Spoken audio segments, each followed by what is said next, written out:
42 নাম্বারটা দেখবো আমরা, a soil having particles of nearly the same size is known as uniform soil. যদি কোনো মাটির সবগুলো দানাই প্রায় একই আকার হয় তাহলে সেটা হবে কি uniform soil. A soil having uniformity coefficient more than 10 is called. 10-এর উপর যদি ইউনিফর্মিটি অফ কোফিশিয়েন্ট থাকে সেটাকে আমরা কী বলবো? ওয়েল গ্রেডেড সয়েল, মানে ভালোভাবে গ্রেড করা সয়েল। 44 নম্বর দেখবো, Stokes law is applicable to particle up to 0.0002 millimetre effective diameter.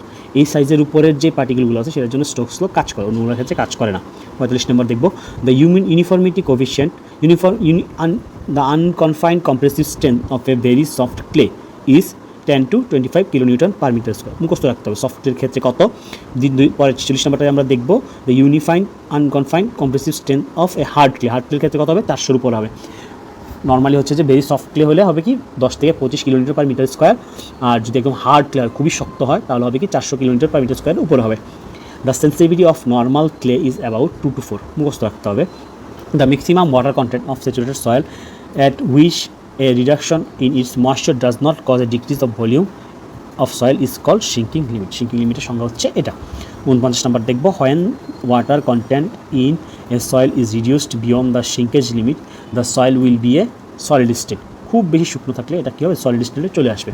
50 নম্বর দেখবো, the water content in a soil at which just shear strength develops, যদি এমন একটা ওয়াটার কন্টেন্ট হয় যায় শুধু shear strength ডেভেলপ করে সেটা কী হবে? Liquid limit.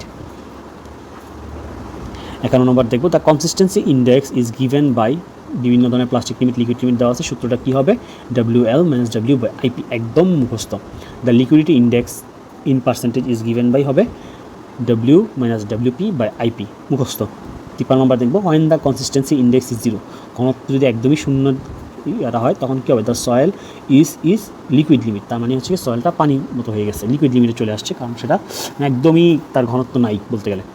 A soil is in a semi-solid state if the consistency index, semi-solid state আমরা কখন বলবো একটা মাটি আছে? যখন তার consistency indexটা হবে more than unity। 55 নম্বর দেখবো, a soil with consistency equal to 1 is on its plastic limit।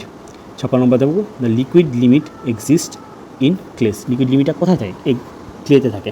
Plastic লিমিটও কোথায় থাকে? ক্লেতে থাকে। দুইটা অবজেক্টিভ পরপর দেখে নিব। The liquid limit minus plastic limit is termed as plastic index. এটা আমরা সূত্র থেকে ডাইরেক্ট জানি, প্লাস্টিক ইন্ডেক্স হচ্ছে liquid limit minus plastic limit. এটা আমরা অনেক অঙ্ক করে আসছি। 59 নম্বর দেখবো, when the plastic limit is equal to or greater than the liquid limit then the plastic index is 0। যদি প্লাস্টিক ইন্ডেক্স বের করতে গিয়ে লিকুইড লিমিট থেকে প্লাস্টিক লিমিটটা বেশি হয় তাহলে উত্তরটা মাইনাসে আসে, কিন্তু উত্তরটা মাইনাস হবে না, উত্তরটা হবে কি 0। 60, the plasticity index is the ratio of liquidity index and the flow index. Wrong, কথাটা হচ্ছে কি ভুল। 61 নম্বর দেখব, the ratio of the liquid limit minus the natural content of a soil to the its plasticity index is known as relative consistency. Okay. 62 নম্বর দেখব, which of the following is highly permeable, মানে খুব সহজে পানি pass করবে, পানি যাওয়ার অনুমতি পায় কোনটা? গ্র্যাভেল, কারণ গ্র্যাভেলের মধ্যে সুন্দর সুন্দর ফাঁক থাকে, গ্র্যাভেলের মাছ দিয়ে খুব সুন্দর করে পানি চলে যায়। চিত্রটা দেখলেই আমরা আরও একটু স্পষ্টভাবে দেখবো যে গ্র্যাভেলের মধ্যে কীভাবে পানি চলে যায়। Which of the following is practically impermeable, মানে পানি ভিতর দিয়ে চলে যেতে পারবে না। ক্লে হচ্ছে, ক্লে মূলত হচ্ছে অ্যাটেল, মানে ক্লেটা এত সুন্দরভাবে নিজেদের মধ্যে বন্ডিং করে রাখে যে এটার মধ্যে পানি থাকে, বাট এটার মধ্যে পানি কখনো পাস করে যেতে পারে না। 64 নাম্বার দেখব, the properly of the soil mass which permits the seepage of water through its interconnecting void is called permeability, মানে পানি পাস করার যে অনুমতিটা দেয় সেটাকে কী বলা হয়? পারমিবিলিটি বলা হয়। Which of the following have an influence on the value of permeability, মানে পারমিবিলিটির উপর কোন জিনিসটা প্রভাব ফেলে? গ্রেইন সাইজ প্রভাব ফেলে, ভয়েড রেশিও প্রভাব ফেলে, ডিগ্রি অফ সেচুরেশন, সবগুলোই প্রভাব ফেলে। তাই উত্তর হবে all of this. If the direction of the flow of water is parallel to the plane of the stratification, then the permeability is 230 times more than the direction of perpendicular to them. যদি parallel না হয়, perpendicular হয়, তাহলে হয় কি লম্বালম্বিভাবে যখন পড়ে তার পারমিবিলিটির মানটা অনেক বেশি হয়, 2 থেকে 30 গুণ বেশি হতে পারে। 67 নম্বর দেখবো, the coefficient of permeability of silt is less than that of clay. Coefficient of permeability সিল্টেরটা ক্লের থেকে অনেক কম।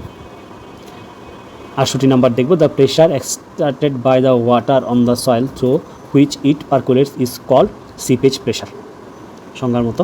69 নম্বর দেখব, a flow net is use to determine seepage flow, seepage pressure, exit gradient, all of this. উত্তরটা হবে কি উপরের সবগুলো। 70 নম্বরটা আমরা দেখব যে the critical gradient of the seepage of water in the soil medium is, সূত্রটা হবে কি G-1/1 + E। 71 নম্বর দেখব, the critical gradient of the seepage of water increases with the increases of specific gravity, সিভেজটা স্পেসিফিক গ্রেভিটির সাথে বাড়বে। 72 নম্বর দেখব, the critical gradient of all soils is normally কত 1, ক্রিটিক্যাল গ্রেডিয়েন্ট হচ্ছে সব ধরনের মাটির জন্য কত 1। 73 নম্বর দেখব, the effective stress on the soil is due to the external load acting on the soil, weight of the soil particle, weight of the water present in the soil particle, both A and B। উত্তর হবে both A and B, কারণ যে 3 নম্বর option সেটা হচ্ছে কি নিউট্রালের জন্য। এই প্রশ্নটা দ্বারা কনফিউজ করা হতে পারে। 74 নম্বর দেখবো, the neutral stress on the soil is due to, যে নিউট্রাল স্ট্রেস তৈরি হয় সেটা কিসের জন্য তৈরি হয়, weight of water present in the soil pores, মানে মাটির মধ্যে যে পানিটা থাকে সেটার নিজস্ব ওয়েটের কারণে এটা তৈরি হয়।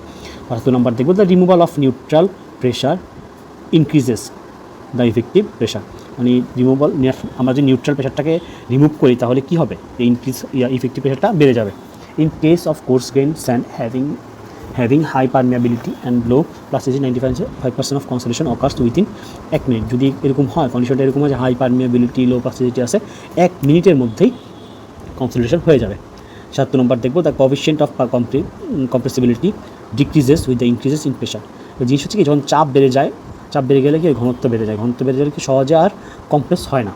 যখন আমরা একটা জিনিস খুব বেশি আগের থেকেই চাপ দিয়ে কম্প্রেস করে ফেলি, সেটা পরে কম্প্রেস করানো আরও টাফ হয়ে যায়।